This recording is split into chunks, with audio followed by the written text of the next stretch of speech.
Friends, welcome to self made tutorial.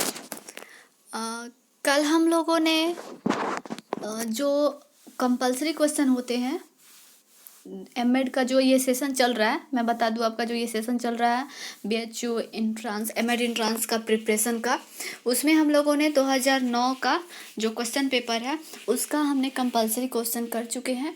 यानी कि जो 2009 में पूछे गए थे 170 क्वेश्चन, जिसमें से 130 होते हैं कंपलसरी एंड 20 जो होते हैं वो ऑप्शनल होते हैं। ठीक है, लैंग्वेज बेस पे होता है, यानी कि हिंदी और English, Hindi and English comprehension करके ऐसे होता है लैंग्वेज। ठीक है, तो आज हम देखेंगे इंग्लिश और हिंदी का। ठीक है, और उसके पहले हमने अभी तक जितने क्वेश्चन किए हैं, जितने एनालिसिस जो किए थे उसका टॉपिक है।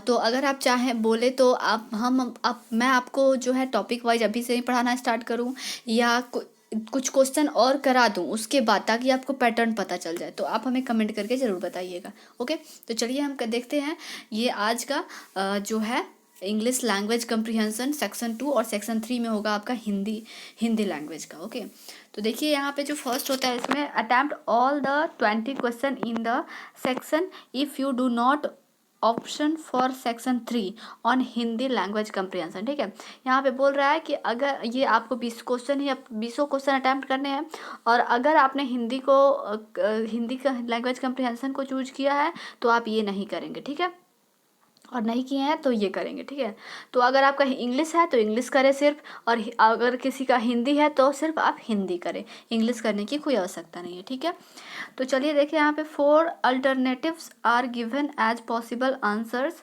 To each question, give the correct choice and answer. ठीक है, एज एन आंसर, यानी कि इसमें 4 मल्टीपल चॉइस क्वेश्चन आंसर होंगे और उसमें से एक आंसर जो होगा सही होगा। Read the passage carefully and then answer the question given below. Do not go beyond the text in answering questions based on it. यानी कि यहाँ पे बोल रहा है जो आपको यहाँ पे दिया हुआ है पैसेज, उससे को आपको केयरफुली पढ़ के फिर आपको उसका आंसर देना है जो क्वेश्चन पूछे गए होंगे। तो मैं आपको एक बात बता दूं कि आप जब कंप्रीहेंशन टाइप क्वेश्चन देखें तो सबसे पहले आपको क्या करना है, वो ये करना है कि पहले आपको क्वेश्चन पढ़ना है। ठीक है, पहले आप पूरे क्वेश्चन को पढ़े और थोड़ा सा माइंड में रख ले। ठीक है, उसके बाद कंप्रीहेंशन पढ़े और जहाँ भी आपको क्वेश्चन का कोई भी वर्ड आपको कंप्रीहेंशन में मिले वहाँ पे अंडरलाइन कर दे और उस क्वेश्चन को फिर से पढ़े, और या एक बार पूरे कंप्रीहेंशन को पढ़ ले, या मैं कहूँगी या पढ़ ही ले एक बार। ठीक है, और उसके बाद क्वेश्चन वाइज जहाँ जहाँ आपको अंडर वर्ड मिले वो करते जाएं, और जब दोबारा आप पढ़ेंगे तो डायरेक्ट आप आंसर फटाफट से दे देंगे। ठीक है, तो यही है ट्रिक कंप्रीहेंशन का क्वेश्चन का आंसर देने का। तो यहाँ पे देख लीजिएगा आप अपना कंप्रीहेंशन जो है आपको पैसेज जो है आपको पढ़ के देना है क्वेश्चन का आंसर। यहाँ पे पूछा है according to the author the practice in India for the creditor is to dot दिया, मतलब फिलिंग द ब्लैंक्स क्वेश्चन है। तो आप जब पढ़े रहेंगे तो वहाँ पे ये आप इजीली कर देंगे, लेकिन मैं यहाँ पे जो बता दूँ इसका आंसर जो दिया हुआ है वो होगा आपका सेकंड क्वेश्चन। यहाँ पे pressurise the debater by influencing torture on himself. Okay, तो ये इसका आंसर होगा। सेकंड क्वेश्चन है what is the western method of making the debater pay. तो इसका आंसर होगा 2, थ्रेट ऑफ सिविल इम्प्रिजनमेंट। ठीक है, और देखिए अगर उच्चारण प्रोनाउंसिएशन थोड़ा मिस्टेक हो, रॉन्ग हो तो आप देख लीजिएगा, क्योंकि गलतियाँ तो इंसानों से ही होती है ना। तो चलिए, तो ये तो कंप्रीहेंशन है, पैसेज बेस्ड क्वेश्चन है। देखिए कहाँ तक दिया हुआ है, देखते हैं। नेक्स्ट क्वेश्चन देखिए, what do some Indian creditors do to set right their debtors. ठीक है, तो इसका आंसर जो होगा फर्स्ट होगा। ठीक है, नेक्स्ट क्वेश्चन है in what way was Gandhi's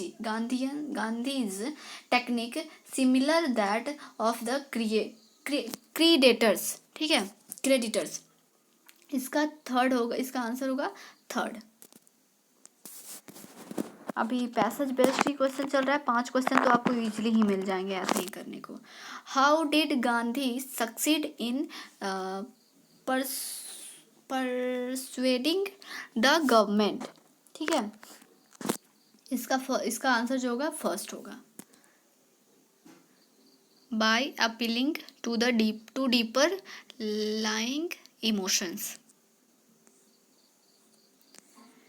next question है which of the given statement is false. देखिए 5 तक जो था वो फ्रेज पे बेस रहा, अब यहाँ पे क्वेश्चन पूछ रहा है आपका which of the given statement is false. नहीं नहीं, ये भी उसी से रिलेटेड है, ठीक है, ये भी पैसेज से ही रिलेटेड है। देखिए यहाँ पे इसका जो आंसर होगा फोर्थ होगा, देख लीजिएगा आप अपना। 7th जो क्वेश्चन है the author compares Gandhi's technique of emotional mass effect with, किससे, तो प्रोपेगेंडा, ठीक है, सेकंड होगा इसका। Why does the author think that Gandhi's technique was dangerous? तो इसका आंसर होगा because it amounted to debasing and poisoning public opinion, ठीक है। नेक्स्ट क्वेश्चन है which of the 4 statement is false। तो इसका आंसर जो होगा ये होगा थर्ड, ठीक है। Which of the following is not synonym of ghost. देखिए यहाँ तक जो था आपका 9 क्वेश्चन जो पूरा था फ्रेज के थ्रू था। देखिए कितना आसान है, बस आपको फ्रेज अच्छे से पढ़ लेना है, एक बार पहले क्वेश्चन पढ़ लेना है, उसके बाद फ्रेज पढ़ लेना है, उसके बाद तो आपको इसमें से चूज कर ही लेंगे। ये नहीं ना है कि उसमें से सेलेक्ट करके देना है, आपको यहाँ से सेलेक्ट करना है बस। विच of the following is not the synonym of ghost. तो यहाँ पे जो आंसर होगा इसका फोर्थ होगा, ठीक है, नहीं है, बाकी सब हैं। From the choice given below mark the odd word out distant in meaning of chain.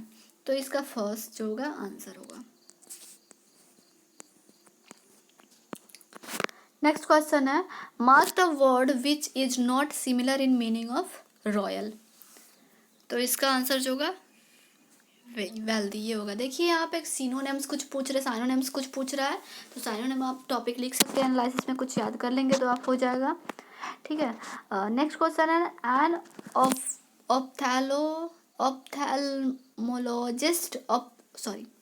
Ophthalmologist is a doctor who treats क्या चीज़ के, तो वो होते हैं आइज। नेक्स्ट क्वेश्चन है fill in the blanks with one of the alternatives given, ठीक है। तो यहाँ पे दिया हुआ है as a women teaching women students one tends to assume that any expression of women's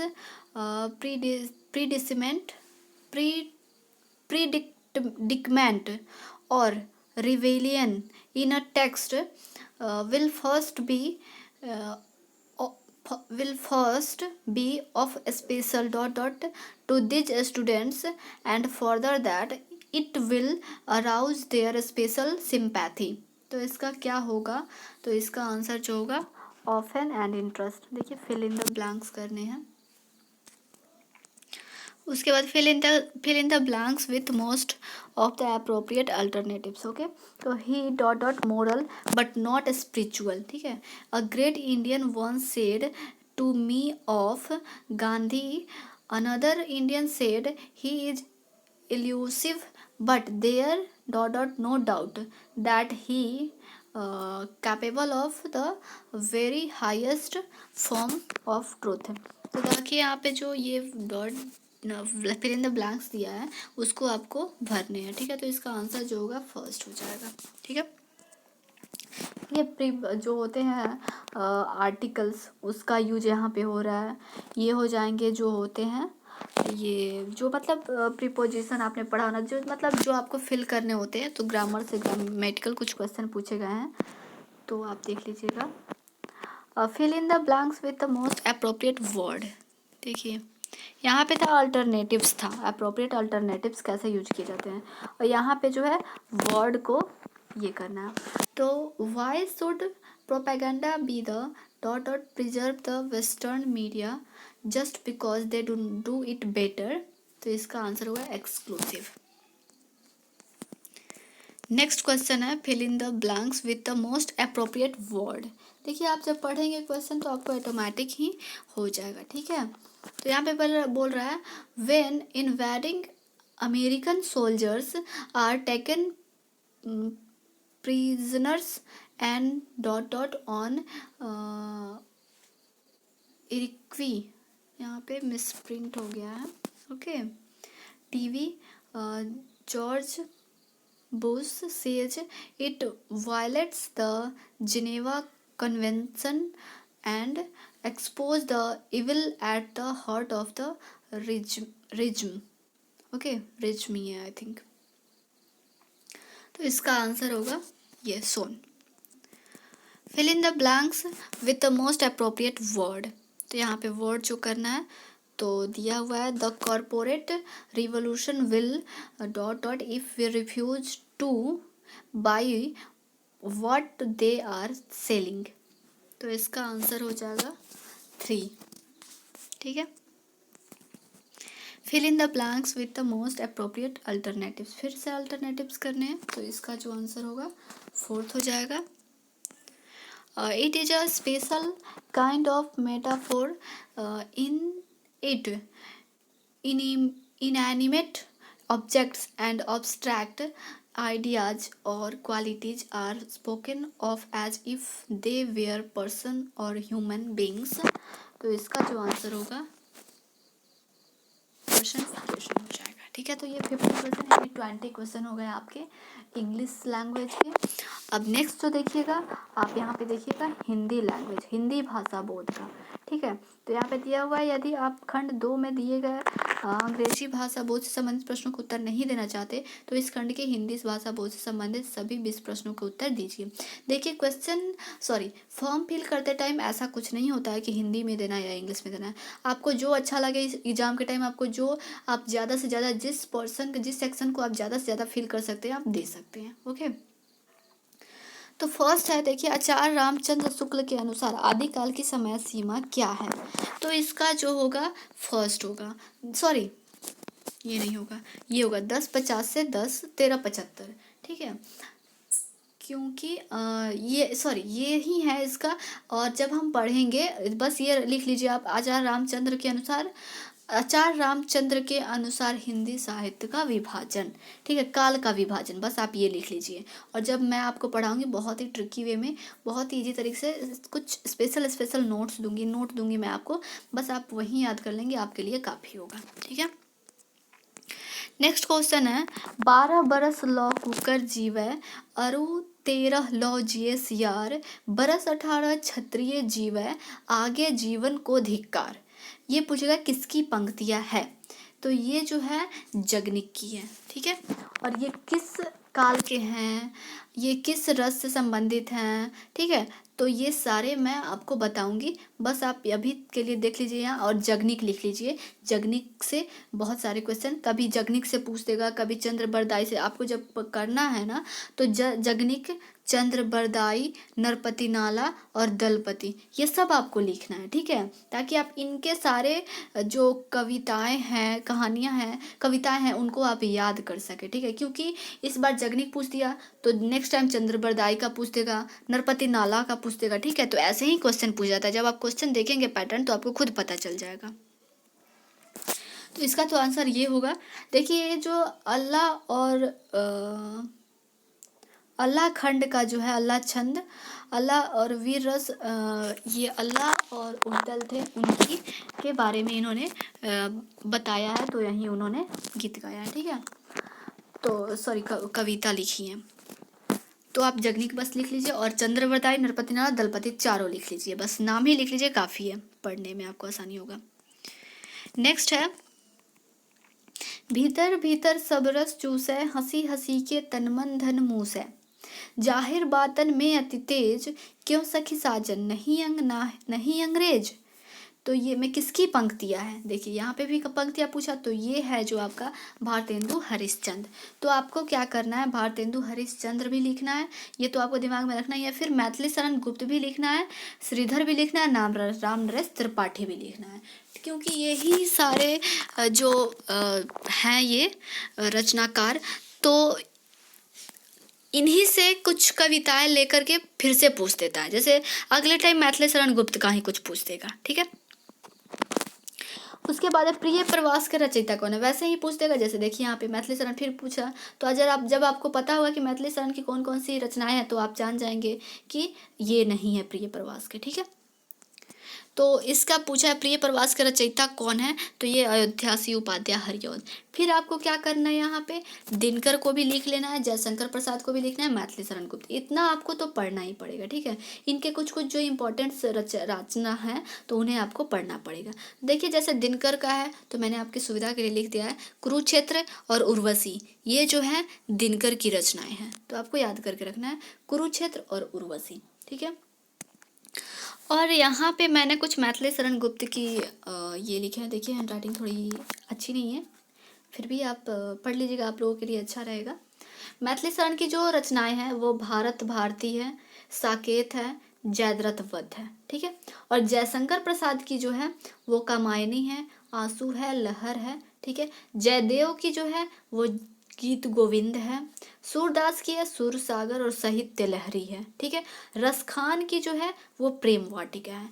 और कमायनी में कितने सर्ग है, तो 15 सर्ग है। ये क्वेश्चन पूछा हुआ है, आप जब पढ़ेंगे नेक्स्ट क्वेश्चन पेपर देखेंगे तब वहाँ पे पूछेगा आपको, मतलब बताया गया है। फिर प्रेम वाटिका भी क्वेश्चन आ चुका है, और सूरदास के भी सुर सागर किसकी रचना है, तो ये भी, ये शायद क्वेश्चन 2019 में पूछा है। देखिए 2009 का क्वेश्चन जो उठा के 2019 में पूछा हुआ है, ठीक है। 2019 से 18 ऐसे ही करके मतलब पूछा हुआ है, ठीक है। तो ये आप लोग इतना ध्यान में रखिएगा, आपको कहीं कॉपी में अपना लिख लीजिएगा। वैसे तो हम जब एक 1 बाय 1 करके पढ़ेंगे सारे रचयिता रचनाकार का, तो वहाँ तो हो ही जाएगा, ठीक है। नेक्स्ट देखते हैं, उसने कहा था कि लेखक कौन है, तो चंद्रधर शर्मा गुलेरी हैं, ठीक है। तो यहाँ पे आपको क्या करना है, प्रेमचंद्र का लिख लेना है, इनका भी बहुत सारे रचनाएं हैं जो पूछे जाते हैं, ठीक है। चतुर्सेन आई थिंक इतना इंपॉर्टेंट नहीं है, लेकिन फिर भी आप लोग लिख लीजिएगा पढ़ने के लिए, क्योंकि ऑप्शन में दिया है तो इसी से ही ऑप्शन से उठा करके क्वेश्चन बनाता है। ये मैं तो आपको पक्का गारंटी देती हूँ, जब आप पढ़ते जाएंगे तब आपको पता चलेगा, क्वेश्चन देखते जाएंगे। देखिए यहाँ पे पूछ दिया ना, यहाँ पे प्रेमचंद्र का नाम लाया, मतलब ऑप्शन में दिया, और यहाँ पे क्या हुआ, ये जो होते हैं आपने क्वेश्चन जब पढ़ा होगा ऑब्जेक्टिव क्वेश्चन के टाइप्स, तो उसमें होता है ना कि ये क्वेश्चन होते हैं, इसको क्या कहा जाता है मैं भूल रही हूँ, लेकिन इसको जो कहा जाता है की कहा जाता है, और इसको डिस्ट्रैक्ट कहा जाता है, 3 को, ठीक है। तो वहीं दिया हुआ है, तो यही डिस्ट्रैक्ट जो होता है यहाँ पे क्वेश्चन बना दिया है। प्रेमचंद्र का उपन्यास है कौन सा, अब जब आप प्रेमचंद्र के बारे में पढ़े रहेंगे तो यहाँ पे फटाक से दे देंगे, प्रेमचंद्र की है कर्मभूमि। अब यहाँ पे आपको क्या करना है, तितली किसकी रचना है ये भी देख लेना है, ठीक है। फिर चित्रलेखा किसकी है ये भी देख लेना है, और माँ किसकी है ये भी देख लेना है, ठीक है। तो ये भी आपको ध्यान में रखना है, ऐसे ही आपको एनालिसिस करके पढ़ना है। चलिए नेक्स्ट देखते हैं, मिस्टर अभिमन्यु के रचयिता कौन है। देखिए यहाँ पे जयशंकर प्रसाद पूछ दिया, जब आप जयशंकर प्रसाद जी के बारे में पढ़े रहेंगे तो आप जान जाएंगे कि अभिमन्यु इनकी नहीं है। राम कुमार वर्मा, उपेंद्र नाथ अस्क, तो यहाँ पे जो इसका आंसर होगा लक्ष्मी नारायण लाल, ठीक है। तो आपको इन सबको भी साथ में ध्यान में रख के देखना है। तो जयशंकर प्रसाद को आप लोग लिखने की आवश्यकता ही नहीं है, बस 2 और न्यू है जो इसे लिखना है। फिर नेक्स्ट क्वेश्चन है नौकर का पर्यायवाची शब्द। देखिए यहाँ पे कुछ पर्यायवाची शब्द पूछे जाते हैं, ठीक है। तो पर्यायवाची शब्द तो रेगुलर 1-2 क्वेश्चन हर साल पूछे जाते ही हैं। तो नौकर का पर्यायवाची शब्द क्या होगा, इसका परिचारक, ठीक है। नेक्स्ट क्वेश्चन है पर्वती का पर्यायवाची शब्द। देखिए 2-2 क्वेश्चन पूछ दिया, अपर्णा, ठीक है। नेक्स्ट है अंधेरा का विलोम क्या है। देखिए विपरार्थक जो विलोम शब्द होता है वो भी पूछ जाता है। तो अंधेरा का ये नहीं होता है कि सवेरा होता है, शाम का सवेरा होता है, ठीक है। और अंधेरा का जो होगा आपका उजाला होगा, ठीक है। अंधेरा का क्या होगा, उजाला। फिर अब यहाँ पे देखिए आशीर्वाद शब्द, जो सॉरी शुद्ध शब्द करने होते हैं, शब्द को शुद्ध रूप का चयन करें, ठीक है। तो यहाँ पे जो होगा आपका ये आशीर्वाद शब्द है। मैं एक बात बता दूँ आपको, ये जो क्वेश्चन है ये 2009 में पूछा गया है, और जब आप 2019 का क्वेश्चन देखेंगे तो सेम यही क्वेश्चन पूछा हुआ है, और 2020 में भी यहाँ तक की पूछा हुआ है, ठीक है। 2009 का क्वेश्चन उठा के देखिए, यहाँ पे आपका 3 नंबर फिक्स हो गया, ठीक है। ये 3 नंबर आप 2020 में जो बच्चा दिया होगा, अगर पढ़ा होगा तो वो भी दे दिया होगा। 2019 में जो सेम का सेम क्वेश्चन है, शब्द के शुद्ध रूप का चयन करें। तो आशीर्वाद जब आपने पढ़े रहेंगे तो आराम से लिख देंगे।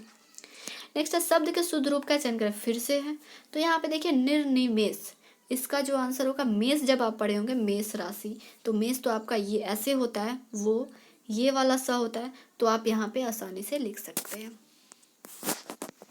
तो ये बस आपको पॉइंट जो है ध्यान में रखना है, और इन सारों का सभी को एक कॉपी में लिखना है, ताकि आप बार बार देखते रहें, ठीक है। देखिए यहाँ पे कुछ पूछा हुआ था प्रेमचंद्र का, जो पूछा हुआ था तो उससे रिलेटेड मैंने कुछ लिख दिया है। गोदान भी है प्रेमचंद्र का, गब्बन भी है, कर्मभूमि भी है, रंगभूमि भी है। तो ये प्रेमचंद्र की रचनाएं हैं, तो आप इसे देख सकते हैं। देखिए कर्मभूमि भी पूछ ही दिया है। नेक्स्ट क्वेश्चन है अन्वेषण में शुद्ध संधि विच्छेद करें। देखिए अन्वेषण यानी कि यहाँ पे संधि विच्छेद भी पूछा है, तो आपको टॉपिक में क्या लिखना है, संधि विच्छेद आपको पढ़ना है, ठीक है। तो अणु जमा वेषण होता है अन्वेषण। इसके कुछ ट्रिक्स हैं जो मैं आपको बता दूंगी, ताकि आपको इतना सारा पढ़ना ना पड़े, बस आप थोड़ा बहुत पढ़ ले तो आप आसानी से कर सके।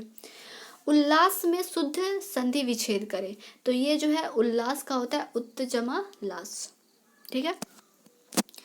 नेक्स्ट है आपका एक शब्द का अनेक शब्द जो होता है, अनेक शब्द का लिए एक शब्द। तो युद्ध में स्थिर रहने वाले को क्या कहते हैं, तो युधिष्ठिर। कुछ बहुत क्वेश्चन इजी होते हैं, जब देखिए आप 20 क्वेश्चन है तो आप इतना कोशिश करें कि आपका 16 क्वेश्चन कम से कम अटैम्प्ट हो सके।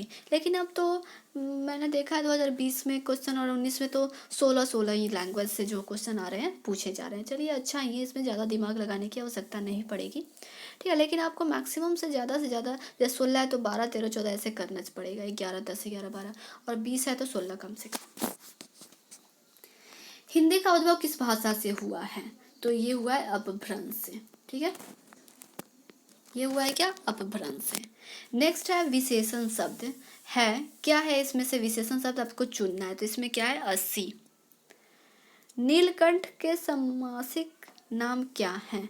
देखिए नीलकंठ जो ये क्वेश्चन है 2009, मैं अभी देख रही हूँ 2020 में मैंने क्वेश्चन देखा था, 2019 का ये क्वेश्चन है 2020 में पूछा हुआ है, सेम टू सेम क्वेश्चन। आप चैनल पे शायद अपलोड है, आप देख सकते हैं।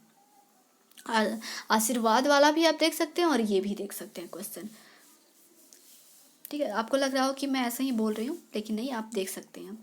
तो नीलकंठ जो है आपका, इसका आंसर होगा बहुव्रीहि, ठीक है। नेक्स्ट क्वेश्चन, चरण सरोज पखारन लागा में किस अलंकार की योजना है, तो ये है रूपक।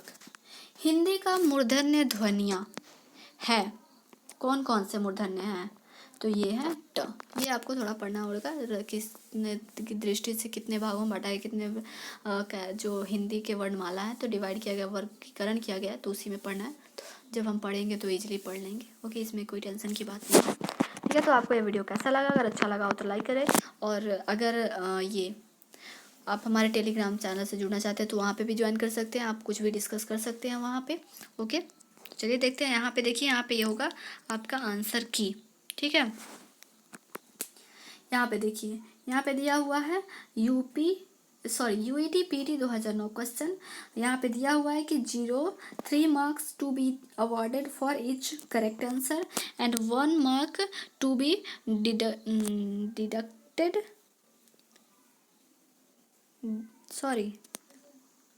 रिड्यूस्ड किया जाता है, तो वो दिया हुआ यहाँ पे for each incorrect answer. 0 mark is to be awarded for each, मतलब जब आप नहीं किए रहेंगे अनअटेम्प्ट क्वेश्चन, ओके। तो ये है, तो देख लीजिए, ये है आंसर की,